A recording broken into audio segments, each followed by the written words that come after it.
remote work in a post-COVID world? Because now everybody's talking about, well, maybe we'll have some kind of hybrid between office and home. Well, what's been interesting is that, this has been this great big work at home experiment. And, thinking about how long this whole thing would pan out, a lot of companies didn't realize, obviously, how long this would be and kept moving back their date of back into the office.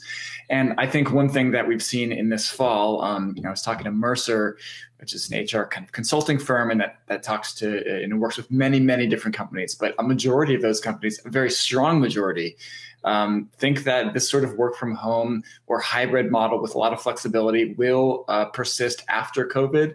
And some of the reasons are interesting. One of them, obviously, you might think is that if you have remote workforce, you can expand your talent pool, look across the entire United States instead of the metropolitan area your company's based in. But, the situation here really is that workers and companies see huge opportunity because the productivity numbers, at least so far, are really, really high. And I think, obviously there's a few problems with that. People who have kids who are not in school and, hanging on the back of the chair, that stuff presents problems. But by and large, companies have been fairly satisfied. So this is something, at least right now, we'll see into the future.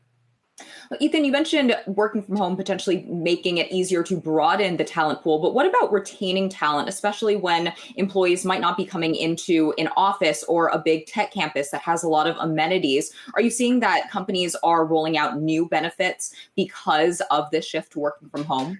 Well, I'd say there's kind of two things going on. One thing is that a lot of employees have been asking for stuff like this for a long time. And so that this sort of naturally has this symbiotic relationship between giving employees what they want and providing, results that employers are happy with. But this is a problem providing these amenities, especially at kind of tech companies that have invested deeply in campuses. With, like on-site gym, food and things. I've heard anecdotally that a lot of places that have opened back up, optionally, no one wants to go in because there's often no food and some of these amenities are already closed. I know we've seen the New York Times give, $1,000 to kind of increase their employees' own amenities. And maybe we'll see more things like that from rich tech companies that are saving money in other ways. But this is definitely kind of a problem area that we're going to continue to see companies having to address. Ethan, Dan here. From your reporting on all this, I just wonder what your take is on the debate over whether we're going to see a lot of companies just make a large number of their workforce permanently remote, as I think people amid the pandemic were predicting, or if now you sort of see the tide turning and people are now saying that others over-predicted that and that quite a lot of companies are going to say to their employees when the coast is clear, okay, come on back, we'd like to see you at the office. And a lot of people might kind of have a rude awakening there if they now think they can just stay work from home forever. So Mercer told me that, one of the big things that they were thinking about is exactly how permanent this kind of thing would be.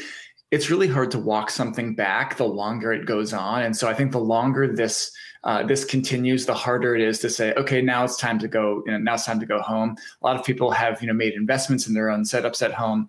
But I do think that this is the kind of thing, small companies, maybe especially founder-heavy companies, they might, really prioritize their in-office culture and, think that is the most important thing. A larger company that's maybe a little bit less personal might look at the thing a little bit more holistically and say, okay, we're getting good results as it is now. We have a better talent pool.